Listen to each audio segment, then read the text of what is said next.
ciel, c'est certain. C'est écrit dans le ciel, je reviendrai.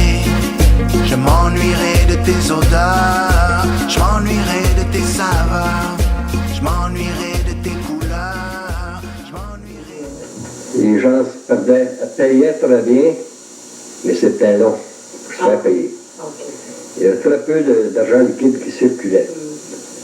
Il y avait beaucoup de trocs qui se faisaient. Disons que mon père ayant le Moulin-Assis achetait du bois qui était échangé pour payer les comptes de magasins.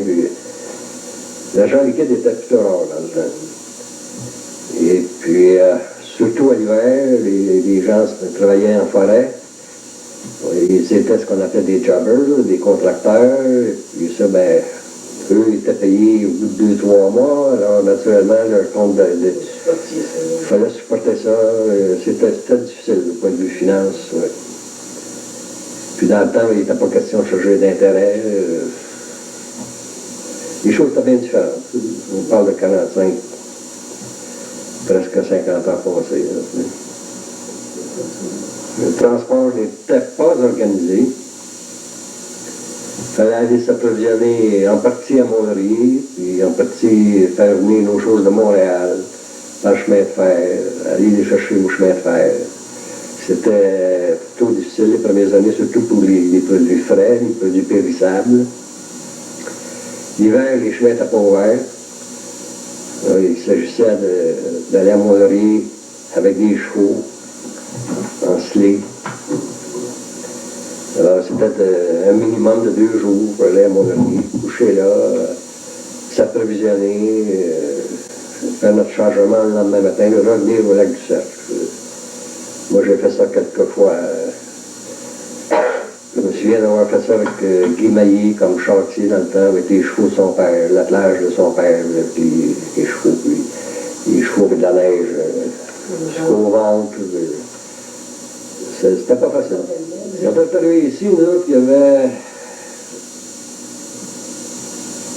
2 automobiles dans le village. M. Wester avait une auto, M. Armand Paquette avait une auto. Quand mon père est arrivé, il y a eu une 3e auto. C'était les seules autos disponibles. Alors, quand quelqu'un allait à Mont-Laurier, c'était une question d'accommoder les autres, faire des commissions pour les autres, transporter les autres. Je me souviens d'avoir fait des voyages en auto là, avec 8 ou 9 passagers dans une auto de 5 passagers. Un peu plus tard, il y a eu certains services de transport organisés par M. Bondu du lac du Camp, je crois, Armidas Bondu.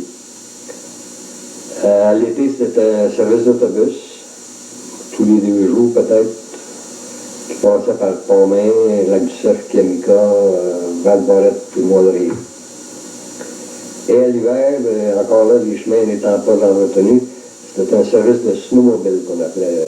Une autoneige, un gros autoneige bombardier, genre autobus, si vous voulez, qui pourrait contenir, je pense, c'était 9 ou 10 passagers. Mais le nombre de passagers était souvent doublé. Plus les bagages, les marchandises qu'il fallait transporter. Je me souviens avoir versé avec ce qu'on dans la neige, c'est obligé de sortir tout le monde pêle-mêle. Mettre ça sur les chenilles, là. C'était vraiment une vie assez difficile, mais une bonne vie quand même. Alors, la religion était plus importante, je ne dis pas qu'elle n'est pas importante aujourd'hui, mais elle était plus pratiquée. L'église était construite en 1944-1945. Le curé du temps était M. Dumouchel, qui venait de Mont-Laurier pour servir la paroisse ici. Il y avait du président? Oui, le presbytère était là. Le presbytère, les premières années où nous sommes arrivés ici, le presbytère servait de chalet d'été à l'évêque de Mont-Laurier dans notre petit temps, Monseigneur Limoges. Un peu plus tard, je pense que la transaction s'est faite, puis ça fait que plus cher du presbytère et de l'église. Ça veut dire qu'au début, le curé desservait seulement? Desservait seulement, en fait. Et puis on a eu connaissance que M. Dumouchel fait le trajet à pied, le Kiemika au lac du Cerf pour venir desservir la paroisse le dimanche ou les fins de semaine. Et puis, au point de vue accouchement, c'était souvent le docteur Elie qui venait de Val-Barrette. Il y avait aussi Madame Alexis Léonard qui agissait comme sage-femme. Je me souviens, moi, il y a seulement une de mes sœurs qui est née ici, au lac du Cerf, et puis c'était au printemps. Je me souviens que le docteur Elie était venu, que ça lui avait pris quelque chose comme 3 heures de Val-Barrette à venir chez nous, au lac du Cerf, en auto, à cause du mauvais état des routes. Le printemps, c'était très mauvais les routes. Tu sais. C'était question d'inondation le long de la rivière, puis des ventes de bœuf qu'on appelait sur le chemin, dans lequel on pouvait perdre presque perdre une auto. Je me souviens que le docteur Elie nous avait raconté qu'il avait passé la nuit blanche, allait faire 2 ou 3 autres accouchements, puis il est arrivé ici vers midi. Cet homme-là, je ne sais pas si vous l'avez connu, le docteur, vous en avez certainement entendu parler. Je l'ai connu. Ouais. Des choses qui n'existent plus aujourd'hui, des personnalités comme la sienne. Je sais qu'il raconte à mon père qu'il venait de mettre au monde exactement quand il est venu pour ma soeur la plus jeune, de Monique, qui venait au monde.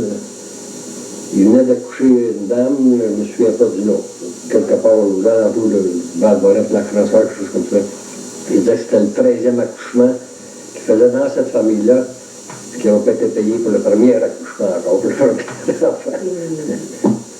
Cependant, il ne refusait jamais personne. Je pense qu'on n'aura pas le temps d'être malade dans ce temps-là, ou qu'on n'aura pas les moyens d'être malade, ou je ne sais pas quoi, mais il me semble que les gens étaient moins malades. Puis les gens avaient moins de temps pour les loisirs. Tout le monde travaillait de longues heures dans le temps. Et puis, c'était moins important d'avoir des loisirs. Cependant, les seuls loisirs qu'on avait comme à l'été, par exemple, tu avais toujours la chasse et la pêche. L'été, c'était jouer à la balle. Entre autres, quand on parle de loisirs, j'étais un des fondateurs du club de loisirs du lac du Cerf, avec, dans le temps, Bernard Caron, Yvon Léonard, et puis Auguste Desormeaux. Nous avons fondé à ce moment-là le club des loisirs, puis éventuellement, nous avions acheté tout le terrain là, qui est le centre civique aujourd'hui. Ça a été acheté ça, par l'entremise du club des loisirs du temps, de Raymond Charbonneau. Ça a commencé à jouer à la balle dans les packages qu'on appelle, à travers les bouses de vache, puis éventuellement on a acheté ce terrain-là, puis ça s'est développé, ça. Mais il n'y a pas beaucoup d'autres loisirs que ça. Il y avait, les premières années, quand arrivé ici, il y avait une dame Baudry qui avait un petit restaurant tout près d'où est le garage aujourd'hui, sur le coin. Je me souviens qu'ils avaient une table de poule, une petite table de poule. Puis on jouait au poule le soir, éclairé par une lampe à l'huile. C'était tout juste pour voir les boules, mais on s'arrange avec ça. Il y avait un certain service de téléphone qui existait quand ça fonctionnait. C'est une ligne de téléphone qui appartenait, qui était opérée par la compagnie McLaren's. Ça va être... Oui, oui. Cependant, il y avait un téléphone dans le village qui était situé chez M. Wester, au magasin de M. Wester dans le temps. C'était le seul téléphone, ça. Et puis c'était un système de téléphone qui fonctionnait par batterie. Naturellement, il n'y avait pas d'électricité. Alors, si la température le permettait, ou s'il n'y avait pas un fil de brisé quelque part, ça fonctionnait. Autrement, ça ne fonctionnait pas, il fallait attendre. C'était rattaché à Montréal. C'était rattaché à Montréal, oui. On pouvait faire des appels longue distance qui étaient très difficiles parce que...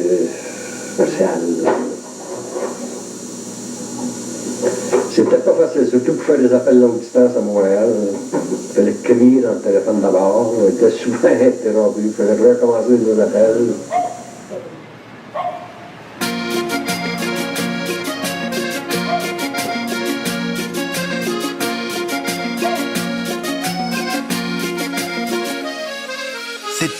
dans le ciel, c'est certain. C'est écrit dans le ciel, je reviendrai. Je m'ennuierai de tes odeurs, je m'ennuierai de tes saveurs, je m'ennuierai